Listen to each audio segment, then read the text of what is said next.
failure's key to like figuring out how to use this stuff. It's automotive. Your customers are not going to remember what you did last month No. or back in October, other than maybe it had a Halloween theme to it. But hey, you tried it and you're learning as you go.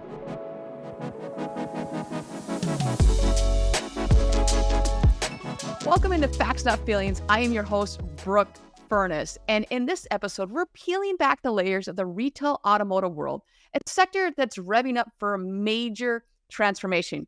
Joining us is someone who's not just observing the changes from the sideline, but is actively steering through them. He's the founder and CEO of AET Automotive, a visionary in the field, and a trailblazer in embracing the new digital era, Jeff Gonzalez. Today, we're going to explore how Hi, Jeff. Today, we're going to explore how the automotive industry landscape is shifting gears, driven by a younger, tech-savvy in-house teams and innovative digital strategies. From breaking down traditional barriers to fostering a culture of creativity and innovation, we're set to uncover how these changes are fueling a whole new marketing engine in the automotive industry. So buckle up as we take on this exciting ride with Jeff Gonzalez. Jeff, welcome into the show. I'm so excited right now. Brooke, thank you. It's been a little while coming, huh? Since we saw each other at in Digital Dealer, huh? It's been just a little bit, but it's funny. Like every time I say your name, I can't think of it as he works for Google. It's Julio, but I always Julio, yeah, and I always get you two confused, like name wise. I'm like, nope. I'd say the right name, Brooke. Please say the right name. It's funny. I was just talking to Julio like last week. He gave me a shout. Yeah, Nice. we're kind of cut from the same cloth in the long run. We both came out of kind of the more and scary advertising world. He was back there in the haystack days, and then I was there afterward at the CK advertising days. Oh, nice. That whole group is pretty tight when it comes to like Duncan and Julio and everybody. So that's awesome. Every single time, if I say Julio's name, I'm like, wait, I mean Julio or Jeff? So I'm gonna hopefully make it through this whole thing to say the right name. Well, hopefully he watches this and he hears some of the same stuff going on his side. Yeah, Julio, that's a shout out, buddy. Now you got to listen to this and enjoy this and get back to us on all of it. Exactly. All right. Well, let's kick things off by looking back a little bit here. So let's say for the last decade-ish, have you seen the retail automotive industry evolve, especially in terms of in-house marketing capabilities? Well, so, it's funny, I think there's a lot of like, chapters that came along, especially with the last decade. Let me preface this also. I'm newer to the auto industry than a lot of people as well. I think I got my start probably a decade ago, and it was at an in-house team, right?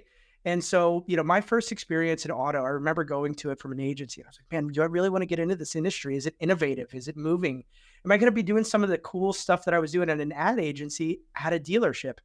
You know what? Turns out I did. And, when I was at an in-house team, we all had our little swim lanes, right? I ran social and digital. We had somebody handling the websites and, the typical makeup, right? But it was around that time that, really, I think, Google had already kept going, had its run, right? Not necessarily had its run. It's still running, obviously. But social was just really kicking up, and especially in the auto space. And that's why I jumped over to the auto industry, is because I saw the social side as kind of a newer side of automotive that dealers were adopting, but not quite to, the full capabilities. And while I was at this dealership, it was Stevenson Automotive, now owned by Asbury, I think. Yeah. We started implementing a new social strategy that was just, it was new, it was unique. Toyota featured us, and we were talked about it at different times. And then went over I left there after about a year actually, and got recruited over to CK. And that's where, we really started bringing in, the social side of advertising alongside, the traditional products. I call it traditional, but it's Google. But, when it comes to like, how ads are done, Meta really started this, right? Mm-hmm. And kicked off with, it used to be called Power Editor before it was Business Manager. This is like the first advertising platform that Meta had, but it was easy to use, right? And it allowed, folks like myself to get in there and create and deploy ads with audiences behind it. And that was new to them, or new to the industry as well. But, and then, fast forward a few years, right? We get in this, whole mix of, social ads, Google ads, but then COVID really threw kind of the next change in how things are done And especially for me in my experience, right? It was around the same time we started AET as a group. And I remember leaning into the business and talking to my business partners like, hey, let's, really lean into this in-house team thing. I think there's something there. And then the second we get a product together, COVID hit and it was like, oh crap, we're done for, right? It's like the worst time to really start a company. However, it actually changed, in a different way, right? Dealerships were furloughing people. They were getting rid of budgets, and marketing is always one of the first things to go, right? Right. And we actually found, I saw this as kind of an inflection point of our industry of like, dealerships started looking at things differently. And, from my experience at AET, especially, they started using products like ours, and utilizing in-house teams to take care of marketing instead of having, the big budgets going to some of the traditional agencies. And, they were utilizing, front desk folks or, a BDC manager to get social ads up because it's, like I said earlier with the Meta platforms, those tools were available, just nobody had dove into them. But once they kind of forced it into them, or forced people to use them, dealerships started getting a little wiser, saying like, hey, we can do this stuff by ourselves, right? It might take us a little bit more time and might not be as great as some of the agencies that do it, but we can get it done. And I think that was, the last big, point of, especially in our industry, of where things started changing digitally and, kind of, I don't want to say rewrote it, but like, kind of threw everybody for a quick, hey, what do we do? And then, we've experienced some other stuff in the industry in the last couple of years as well, like inventory crises and, dealerships stopping, our retail, the actual traditional retail offers, like no lease offers, no APRs. If they had a car on the lot, boom, it was sold. So Yeah. why did we need to market? Why did we need to, spend a lot of money when cars are just flying off our lots? But again, we saw like a big change of folks in-house starting to pick up the slack there as well. I love that breakdown because it's so true. I mean, I remember being in the dealership when there was still a Creator Studio. I think they named it a couple different things, but it was a Creator Studio. I was like, well, I know that my company won't pay for there's no such Buzzsprout. No, that's what the podcast goes on. Sprout Social. It's one of those sprouts. I don't know. Some sprout, but the Sprout Social.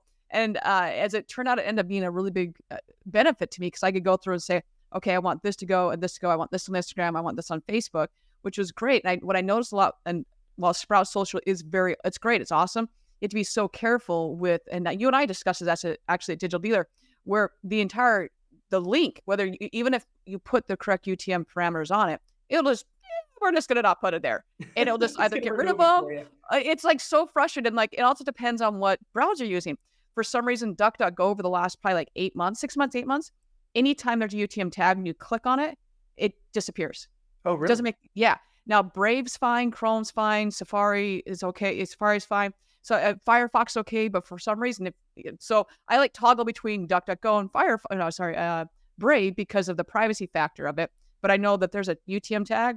They're not going to see that. Yeah. All they're going to see is DuckDuckGo, and that's it. So, and then just also, before I get into this next question, I want to go back to digital dealer because that's the first time you and I actually got time to like sit down and talk. Yep. And seeing the product, I just go, holy shnikey. So in those, and I know we're going to get this later, but if you are someone that is doing in-house right now or want a way to have Canva on steroids, this is your person. Like, please reach out to me. I was so easy to do the things that would take so much longer in any other realm of imagination. Like, it was just, I was really quite impressed with the tool. And I'd seen your logo, I'd seen you, like, I was like, I don't really know what they do. So I just a huge shout out to that. It was really cool to see all the behind the scenes of what took place with your company. It was really, really cool. So thank you. And thank you to Dan Moore out there as well. Cause even if it, the man that connects people, right? Yes. So yeah, I appreciate it. When we started this, our company, we wanted to solve a problem, right? And we looked at all the companies that are out there. There's amazing companies in our space, right? But nobody had really solved the problem for creative. And we thought of it, and I was like, if we can solve this, we really got something that's unique and people will use. It's not going to be for everybody, right? Some people like to, set it, forget it, but there are a lot of people, and obviously we'll talk about this, that want to be more intimate with their monthly marketing. Mm-hmm. And that's the people that, that are like perfect customers over at AET, I love talking to, and I love talking about as well. because those are the people that are kind of changing the landscape, right? And that's who we built for, and we continue to build for. I love it. So let's go. We've talked about that, decade long of evolving. And so let's just take this evolution a little bit further of now that these younger teams are increasingly entering the dealership and the dealership and marketing. And so what unique perspectives or skills are they bringing to the table? I think it's a fresh view on things, and I'm gonna do another plug in here of a friend of ours. Is you had Brian Ortega on your show the Oh, other day, and phenomenal. and Brian might not be the youngest guy coming into the industry, but he brings a fresh perspective, Hmm. and I love the content that they create, and that's I think that's what a lot of the younger generations are bringing, and not saying that everybody else can't bring it as well, but it's a fresh, fun approach. Yeah. I remember automotive ads when I was growing up, and they're very sterile, very boring. They just showcase the car, not its A lease capabilities. special, and that's it. Yes. Yeah, exactly. Just here, let's sell this car.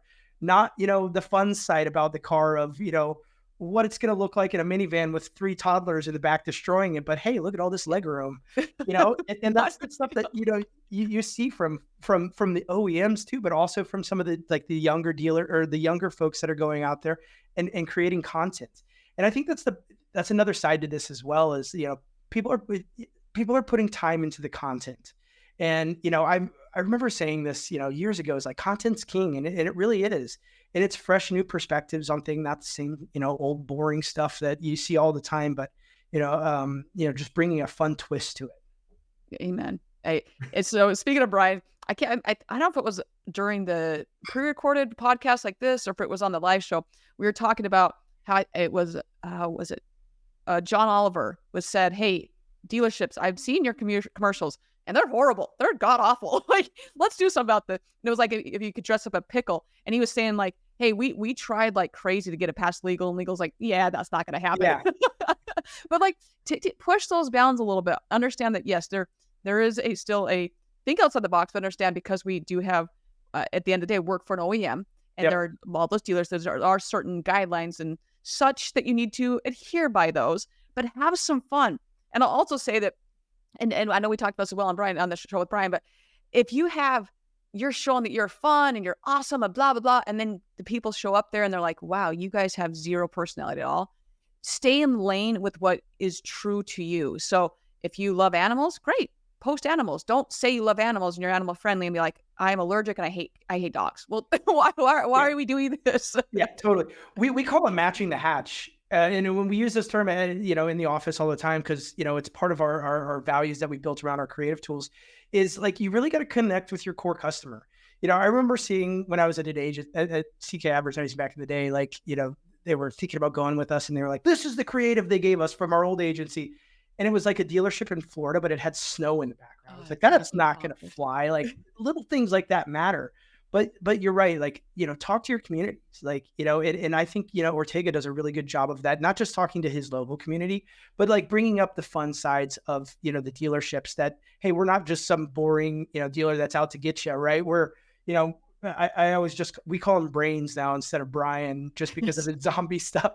But like, giving that fun aspect to it, and showing that you have some character outside of, just selling cars. Yes, yes, yeah, yes, all of it. So let's go with considering like the digital landscape. It's changed a little bit. It's definitely evolved. How would you say it's altered the way automotive retailers approach marketing and advertising? Well, I think we'd go back to that, the idea of like the self-serves, right? With Meta starting with Power Editor back in the day and evolving the platforms, now you see a lot of these other advertisers that are out there doing it. Obviously the social, products that are out there, TikTok has their own version. Hulu came out with their own for CTV ad buying. There's a lot of like self-serve platforms that are already built into all these tools. You just got to take the time to use them. But you know what? There's a great thing that I call YouTube University that'll teach you how to do all this stuff. It's the best thing ever. Yeah, right. It's free in case you're wondering. I'll tell you what, I taught myself Adobe products all off of YouTube, and Google. Yep. Same thing. I learned I started this podcast and I have a Mac. I knew there was iMovie on it. I never opened it in my life. I was like, I got to figure out how the hell to do this. So I learned how to edit all my videos and my audio simply based on YouTube. It's completely self-taught. So YouTube's phenomenal. Please utilize it. Yes, Please. definitely, definitely. If you don't know how to do something, just Google it. You know, we even got this great new thing called Chat GPT. Yes. And, But and be the there's human another in it. piece, I still talk to dealers. I was talking to a big vendor, recently, a friend, and I was like, does your team use AI? And they're like, no, they don't. I was like, how does your team not use AI? And all you guys do is copyright. Like, you're big into radio, you're big into digital. Like, you know, AI is like the next step in the next evolution. And we talk about that evolution, like, I'm excited to see, like, a lot of people are terrified, and I am too. Like, Oh yeah. I've seen the stuff that Boston Dynamics, or, those robots that walk and, strap guns to them. I don't know what it's going to do, but at the same time, for our industry, I think it's fantastic. Nothing bad that's going to really happen, except for, it gets better. No, I agree. I was talking to Kendall before I hopped on here, and I go, he was reading stuff. I go, where'd you get that? And he goes, oh, it's my assistant. I go, you mean ChatGPT? He's like, yep, 100%. I was like, but it's so true. I would have to hire a team to do all the stuff that it does for me. So if you're not utilizing, also understand, and I've said this so many times, and it bears worth repeating, is that you are the human in the situation. Yep. Understand that it might not be 100% accurate. Maybe you're not using the paid version. Maybe you're using Claude. Claude versus ChatGPT-4 is a completely different and way more, in my opinion, from what I've seen, way more fallacies in that. So understand, did you ask the right prompt? Are you doing it correctly? Is this public facing? Is this a legal document? Yep. Probably don't want to be doing it for that. But hey, I just want to know some content ideas. Yeah, phenomenal. Yeah. I love it. So as we're talking about technology here and all the advancement of technology, it's played such a huge role in everything we're talking about. So from your standpoint, can you share some insights of how these advancements have made content creation and deployment more accessible for in-house teams? Yeah. I mean, we'll since we're talking about the AI side, I mean, that's a copywriting, factory right there. You give it a couple pieces of information. Say, I want a social media ad copy with for my dealership name, the vehicle that I'm selling, and here's the lease offer. Guarantee you, it's going to write something pretty darn near compliant for you, and it'll give you 15 different variations of it, as well as a blog at the same time. So utilizing that side, and then there's a lot of API integrations as well with a lot of these tools that we use these days. And, here's a little plug for AT. Hey, we're one of them. But like, yeah, exactly. But, they're easy to use, right? Just try them out. Like, I always look at stuff like this as like, it's automotive. You can fail this month and learn from your mistake and do better next month. Mm-hmm. And I think, that was one of the things I wanted to talk about. And some of the questions you and I have discussed is like, failure is key to like figuring out how to use this stuff. It's automotive. Your customers are not going to remember what you did last month or back in October, other than maybe it had a Halloween theme to it. But hey, you tried it and you're learning as you go. Yes, and that's the biggest thing is that with that is to know that, hey, Brooke, I feel like I'm just failing. And my response will always be, did you do something to better yourself? Did you do something to better the creative? And maybe every single day you're trying, but you feel like, oh, I failed. Well, no, you just, as Edison would say, Thomas Edison, you found 1,000 ways or 100 ways, whatever the saying is, to make a light bulb. Yep. And so knowing that, okay, I tried this, it didn't work. Great. I now know that this doesn't work. I know posting at this time is better. I know that we're getting way more engagement on LinkedIn versus TikTok. Okay, let's really make sure our LinkedIn strategy is phenomenal, and TikTok, let's just keep playing around with it because that's a whole different animal, or 100%. Whatever it may be. But just continue to take and put that step by step and move forward. And sometimes you fall on your face and you get back up and realize probably shouldn't do that one again. It's pretty easy. Yeah, as long as you find some learning opportunities and everything, right? Like it's not that you did it wrong. It's just, try a different variation of it. Right. Yep. And you'll figure it out. That's, that's the beauty of this. And there's not much you can do that's wrong unless I mean, I'm sure there's stuff you could do that's wrong in our industry, but if you got the basics of it, you could pretty much put it together. Yeah. So I want to talk about like empowering your people. And so what are some strategies that leadership can use to empower their in-house teams to excel in digital marketing? Because I know that sometimes that can be a really hot button of, hey, Brooke, I'm in the dealership right now and I'm wearing every hat short of pretty much owner, and they're not really empowering me. They're just putting more on my plate. So how do you empower those in-house teams? I think, certainly trust, right? And understanding, back to that failure side, it's not going to always work. Whenever I look at people and we talk, to in-house teams, some of the things that really stands apart, teams making it and not making it as time to market, right? Mhm. You can overthink everything in our business, right? And Yeah.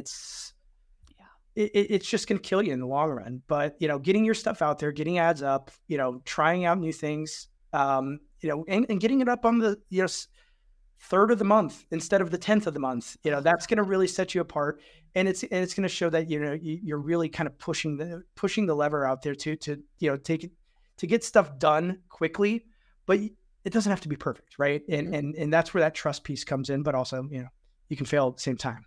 Yeah, well, and in general, challenges are just part of the journey. Like whether that's life or in digital marketing or whatever you're doing, like that, the whole challenge part is 100% part of learning and part of that journey. So, what are some common obstacles that in-house teams encounter in digital marketing, and what's your advice to overcome them? Shit, is that just for our industry or all industry? I think Um, it's a broad statement there. Yeah, right. Our industry poses a lot of challenges and hurdles, right? And compliance is a big one. And I remember when I started at a dealership, I didn't know we could get strikes against us for screwing something up or Yep. putting the wrong offer in on the wrong on the the wrong trim line or something like that, or whatever it might be, the wrong logos. So I think just education, right, is a way to get over this barrier. Is truly understand your brands, right? Some of them are a lot easier than others. Some of them are difficult and you got to spend a little bit more time on. But our industry, it's a tough one, right? But it's once you kind of get a fair grasp on it, you can really do a lot. And I would even go a little bit further on, and even when you're doing things 100% correctly, and you've got everything from Insera saying, "Oh, you're good to go," they can always come back and say, "You know what? I'm just not feeling it. The thing you did a year ago, we're going to give you a strike on that." And Yeah, like it's super super frustrating, but that's just part of our industry. Is that one, send everything to compliance every chance you get, every 2 weeks if you can, send your website, whatever, depending on what OEM it is, but as much as you can, and keep a paper trail. Please keep a paper a trail of hundred everything. percent. Yeah, we always joke around like, it's what side of the bed that agent woke up on in the morning, right? It's like, Yep. I'm gonna just deny everybody today, or I'm just gonna go ahead and give you that okay. And as long as you got that okay, you're pretty much good to go. Because hey, I've got that check mark from you saying it was 100% good to go and approved. Yes, Um, and just keep that folders all because if it hasn't happened to you, it will. It's just a yeah. matter of time. I guarantee it. Yep. And also like watching what other people do out here. Like I don't, I love collaboration in this industry. And, I'm seeing more and more of it within the vendor worlds, but also within dealers, like sharing their strategies within the 20 groups and what they're doing that works and somebody else that picks it up. So, go out there and ask questions. Like, there's a lot of great resources and great people in this industry that love talking about themselves and what they're doing and how they're making it the needle move for their dealership. I ask people questions all the time, and LinkedIn is my biggest resource for that.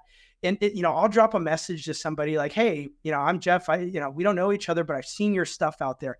I love what you're doing. Let's connect, Yeah. and let's talk about this stuff." And then you run into them at the bar at NADA, and then you got a best friend for life right then and there, and you bounce ideas off of each other, and next thing you know, they're coming to you for ideas. It's amazing, and that's what's so great. I know I ask a question a lot, like, "What's your favorite thing?" And the overwhelming response is the people, because Mhm. the people in our industry are absolutely incredible, and they are. Yes, are there bad apples? Yeah, of course there are, but that's in any industry. Like, pick a state, city, there's gonna be crappy people. Yep. That's not the by and large. And being able to say, "Hey, that's really cool," or I need some help. Can you I just need to bounce some ideas off of you." The majority of people are like, "Yeah, for sure. What do you how may I help?" Like, we're Exactly. so quick to wanna help, and I love that about that. Yeah, and So and and that would be my answer to this as well. The people in here, like I think this industry is built off of relationships and a network of friends, right? Of that have the the like-minded individuals, right?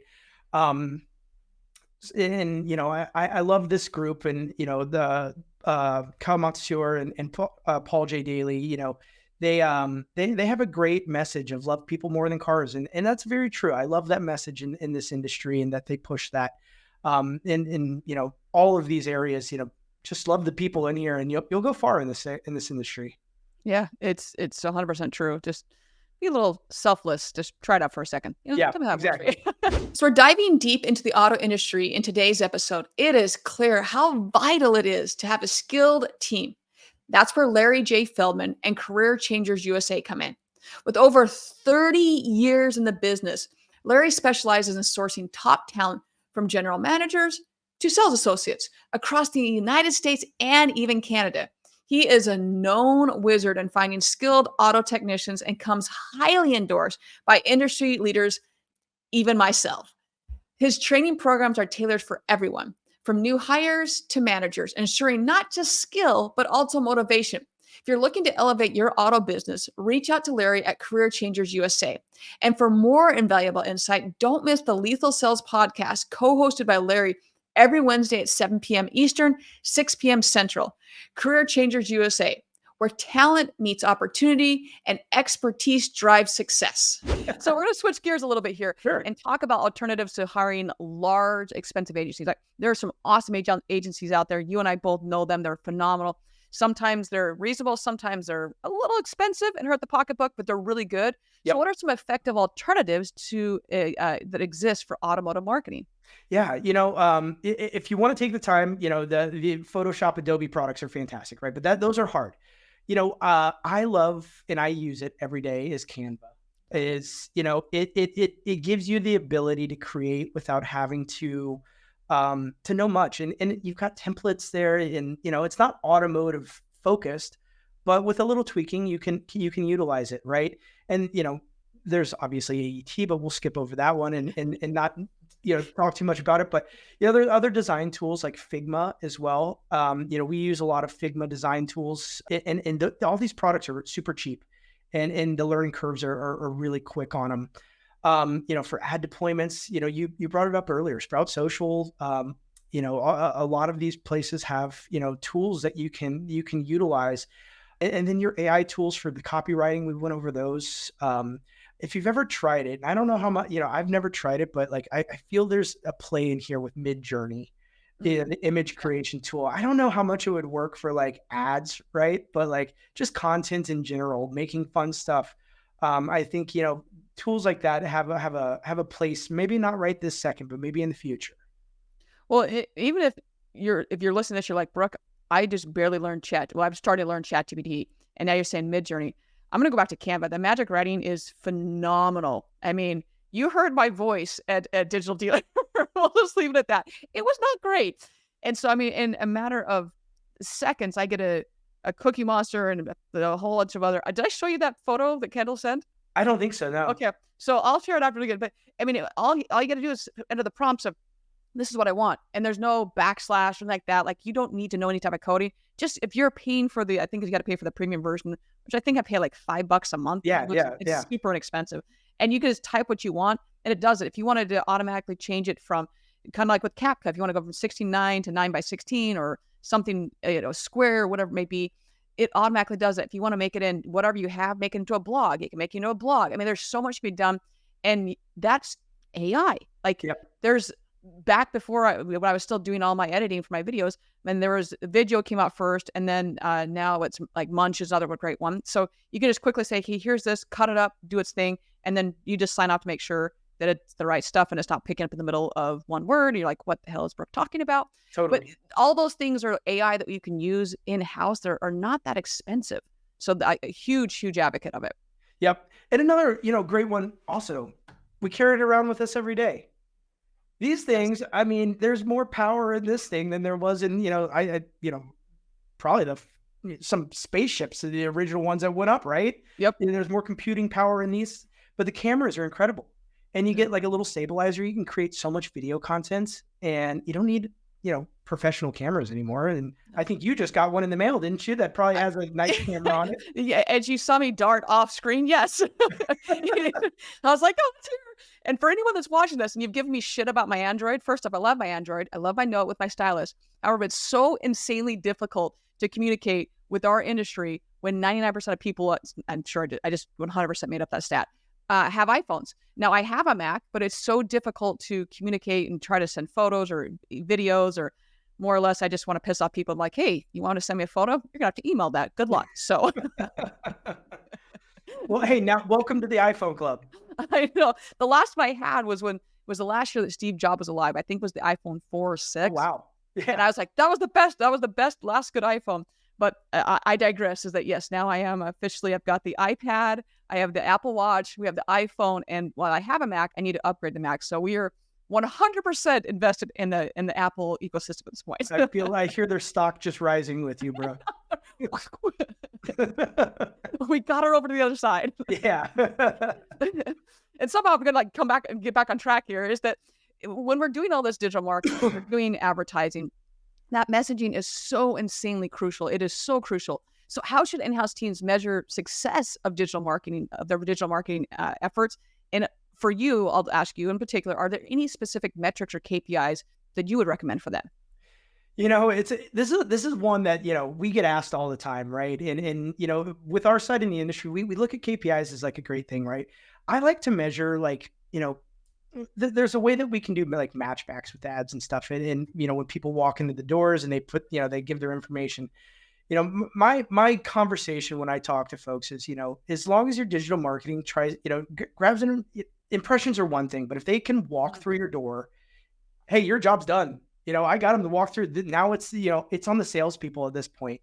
There's so many different things that we can look at with KPIs, and there's a lot of vanity metrics in it as well, which are nice to look at. But, digital retailing hasn't got to the point where we're selling too many cars on the phone yet. But if we can drive people through the doors of a dealership, that's what I like to see. And, with some of our folks, we say like, mention this ad and, whenever you, for like a social media ad and, get a free oil change or whatever it is, those are cool ways to just, measure successes of people seeing your content that's out there. Yes. Yeah, but it's a tough question. That it's really a tough one to answer these days because there's so many things to look at. There is. And I go back to when I just started the podcast and I had a friend that goes, I was just I wasn't lamenting, but I was just like, man, I don't know. Well, one, I decided to post shoes on my channel. And then while those got a lot of views, when I went to try to do podcasts, they're like, yeah, we don't want any of this. Stay away. So like killed the algorithm. But he just goes, hey, you probably shouldn't honestly look at any metrics other than when to post and when people are downloading. And that's it for the first, maybe even probably 2 years, because you're starting brand new. Unless you're Joe Rogan, you're not going to have that. So if you look at it collectively and cumulatively, is the engagement improving? Yeah. Well, yeah. Okay, then you did a good job. Exactly. But too often we get caught up, oh, I didn't get the likes, I didn't get the comments, I didn't get blah, blah, blah, blah. While those things are important, it's not the end all be all. Is why are you doing it? If you're doing a podcast, if you're doing something along those lines, is your reasoning just because you want likes? Well, then you're going to fall short. Yep. Is it because you want to help someone? Great. That doesn't matter then how many likes and engagements you got. But over time is, hey, I just want to help more people. And even at a dealership level, hey, I want to help our community and serve our community. Great. The more you do that, the word is going to get out that go look at Brooke BMW because man, they're doing a great job over there. And it's not just the typical, let's shove lease specials down your throat. It's, hey, here's what we did in our community. Here's what we did here. Here's the little league team that we sponsored. Like all those really cool things. And just have fun. Like we all know what we want to watch and scroll through and doom scroll on social media. So do the same thing. It's not that difficult. Yeah, we're all sitting there at night or in the morning or whenever, just scrolling through our phones, like, post something that's relevant, put something out there that, speaks to your community. Back to the matching the hatch, there's certain areas like certain things, just find that hook, right? Mm-hmm. And stick with it. I mean, it's, it's auto, right? We're we can get all the likes and stuff that we want, but that doesn't matter. Like it's a dealership. Let's be honest. Like I'm not out there going and following my favorite dealerships all the time, except we can talk about Valley High. That's a different story. Right? Yeah. But or Mohawk, they do a great job as well. Mohawk, Beaver Toyota does a lot of great stuff. There's a lot of people that do a great job out there, but if you follow, like go back to that, idea of just asking questions, go follow some of these guys. That are doing the right things and just, don't copy them, but, find your right side and kind of use their ideas as inspiration. I love it. So we've talked a lot about, the ROI. We've talked about AI. Are there any emerging trends that the audience should maybe stay ahead of and be looking at them right now? What I love is CTV right now. Mm. And I think CTV in our, it's not anything brand new, but it's changed over the last couple of years, in my opinion. We've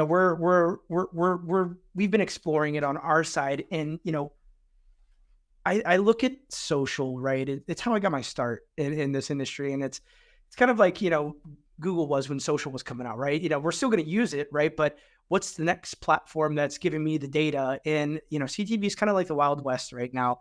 They have the audiences. You and I we could be next door neighbors, Brooke, and streaming the same, let's say Yellowstone episode on Paramount Plus, but you and I are seeing two different commercial spots based off of what we're doing at home and how we're buying off of our computers and basically our IP address. My wife is three or about a week and a half away from our third baby, right? So what are we shopping for right now? A lot of baby stuff. So I could be getting hit with Carter's ads or an Acura MDX or a Pacifica right now, because you know what? I'm gonna need to upgrade that vehicle at some point. Where you could be, getting served Nike Air Force One, ads. It's just, I think it's going to be a pretty powerful thing, and a lot of dealerships are like, hey, yeah, we buy through, Comcast or whatever, and it's like, well, it's a little bit different than true CTV ad buys. So I think it's going to open up a new realm of, digital ads. I think that's going to be one cool emerging side. And there's some great companies that do some stuff right now, Cognition being one of them. Yes. I heard Silverback has had some cool stuff. We're going to have a product coming out at some point, but the products are out there. Look into them. I don't care who you use. Just if you're a dealership, try it. I don't know if you saw the clip from Gary Vee back on Black Friday, but where, it was all on Amazon Prime. And he goes, this is like the start of something massive. And he was explaining to the newscasters, and they're like, so what? I don't quite understand this. It was great to listen. I'm like, oh, he goes the same thing I do, trying to explain stuff to people. Okay, fantastic. But he's like, you have a QR code. And by the way, if you're not putting QR codes on, whether it's CTV or traditional TV ads, please do. But when you do that, make sure that the UTM tags are correct, because then you can go on a wonderful GA4 that all drives us to drinking and actually see how many QR codes were scanned. It's on this ad, on this commercial. But he just goes from Amazon Prime wise, it's a whole different ballgame in a good way, because now not only if you and I are both watching the same game and I scan, I'll say his Gillette, and you scan something else, now you're going to get served up this because it knows you are logged in as an Amazon Prime user, Amazon user, and you can see all that. So it's just amazing, the technology that I can be served. And even if I change, I'm looking at, you said an Acura MDX, and all of a sudden I go to an RLX, and it's like, wait, so she's switching cars now. We need to serve up something else different to her. And, there's just so much that can be done with Amazon and all sorts of, so yeah, huge shout out to Cognition. They do a phenomenal job there. Yeah, totally. So let's talk a little bit about integration, and how can GMs and dealers and GMs effectively integrate younger, more digital savvy teams into their existing strategies right now? Yeah, I think a lot of the times the team is already there, right? They just don't know it, right? Whether that's, your BDC manager or your internet manager, start giving them a little bit more responsibility, because there's probably a lot of downtime that these folks have when they're not doing, what their typical pieces are. But, start trying it out, give them some of these tools that we've talked about, or just ask them, because a lot of the times they just need that little push to do it. They probably want to do it, but they are like, hey, that's not my swim lane. I need to stay away from it. But, if you're a GM and you're trying to, try new things, go ask somebody. You'll find somebody at the dealership that's got a good iPhone, that wants to go film some content, that might know how to use, or has, used Facebook ads in the past, and, give it a whirl. And so going off that a little bit more, is that it's so important that we, and it's not just in our industry, in any industry, focuses on younger demographics, because too often it's like, well, I'm still selling to the 50 and 60-year-old and even the 40-year-old. That's great. If you don't know, millennials and the Gen Zs and the Gen Ys and Gen A's aren't buying anything yet, but they're already on their second car. Yeah. So what are you doing to market to them? So I'll let you run with that one a little bit. Yeah. Well, it's talking to them, right? If I'm, an older GM, not that I can't do it, right? But have that person be able to like curate some content that will talk to that younger demographic, because they're only getting older at this point, and that means they're going to be buying their third car. That younger generation will be getting into their first car, or just graduating college, buying their first, after that beater that mom and dad got them, or they paid for, back in high school. They want to upgrade after college. Like, find a way to connect with them. And I think, there's a lot of opportunity on TikTok. I think that's one area that we haven't, like, it's there. Dealers know about it. Some dealers are using the crap out of it, and others just haven't really jumped into it. But it's not just your younger demographic that's on there as well. It's it's the millennials. It's everybody to the boomers these days. Everybody's on there, but they're all just consuming fun, creative content, and that's what this platform is for. So go out there and try stuff on TikTok, and a lot of folks don't know this is, you can do inventory ads. You can do a 5-second little spot of like, hey, I bet you thought you'd buy your next car on TikTok, and then pull up some inventory of, whatever that younger, your entry level vehicle is. Put the content out there. The tool's there. It's nuts. I can't remember who I was talking about this, but there was some tattoo artist that all he uses is TikTok ads. And he's got, I don't know how many 1,000 million followers. It's crazy how many followers he has. And everyone that's watched this at this point knows I don't pretend to know how to do TikTok. Don't ask me. I don't know. I pay people to do that. I don't know. They do a good job. So, but it was just interesting to read this article where he was just like, yeah, I just decided one day to try out TikTok ads, and it just blew up for him. Like, so when done correctly, yeah. And sometimes we all know as marketers, sometimes it works and you have no idea why it worked. You can't recreate it. It just worked. Yeah. TikTok's a little different. Even that flash in the pan where you can get that, is that then you just got to continue to put out content. Like, be consistent with your content. Please be consistent with your content. I'm glad you said that, because there's so many people out there that were like, hey, I tried it for 3 weeks and I didn't see any lift, well, if you didn't try it long enough. Like, don't give up on things just because it doesn't work right out the gate. Like, keep doing it. Like, there's so many things, there's so many ways it could be better. And, we talked about it earlier. If you feel this way, just don't do it again that way. Try it again a different way, but yeah, it's just get out there and do it. Yeah. That's the biggest thing, is that fear of just turning on the camera. Like, just do it. Like, Nike, just do it here, man. Your first one's going to suck, and that's okay. Every first I did sucked. And I look back and I can laugh about it now. The time I wasn't laughing, but the time I can laugh about it. But you learn from it. You learn what not to do. So and you're always going to consistently get better. It's just like anything, a sport, right? If you keep practicing at it, you're going to get better at, shooting that basket. But you're not going to do great at it the first time, but just keep picking up the phone, create more content. You'll generate a buzz eventually. It'll get there. Just be patient. Yep. So I want to know how can dealerships future-proof their marketing strategies, considering that there's so much change going on in digital marketing?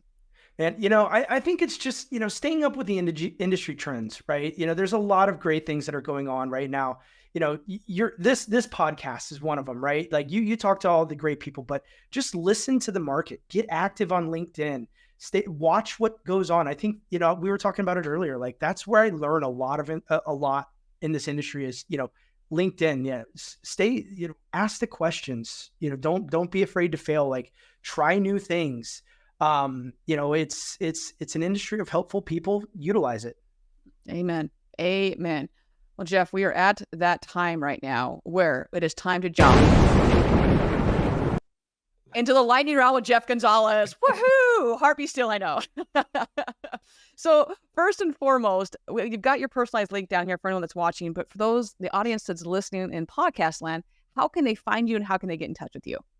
I'm all over LinkedIn. I'm all over Instagram, all my personal stuff. Like, I am not the type that like is like, oh no, if I don't know you friend wise, I'm gonna like not have you in my network, whether that's LinkedIn, Facebook, TikTok. Well, actually, I don't really do TikTok. I'm kind of in your boat, but Instagram, find me there. Like, I'm a real person as well. I love our industry, but I do a lot of fun stuff on the side and I love to talk about it with people. So find me anywhere on the social side.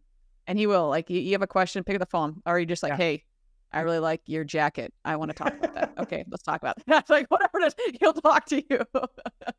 Okay, name of the show is Facts Not Feelings. So whether it's in your personal life or in your professional life, how are you distinguishing facts from feelings? I thought about this question a lot, Brooke, because I saw it as like that one that like poked out at the, the list that you kind of sent before. Heads up, everybody. If you're ever on the show, she at least gives you a heads up on what questions we're going over. But, I look at what's real, right? And I use this more in the business sense. I have a business partner that used to talk about like what's real versus, what's reality. And I'm a big optimist and stuff. And I like to like, not necessarily fudge facts, but if it's $8, it's $10 in my mind. That's how much we made off of it, right? But looking at it, what's reality and what your personal thoughts are, it's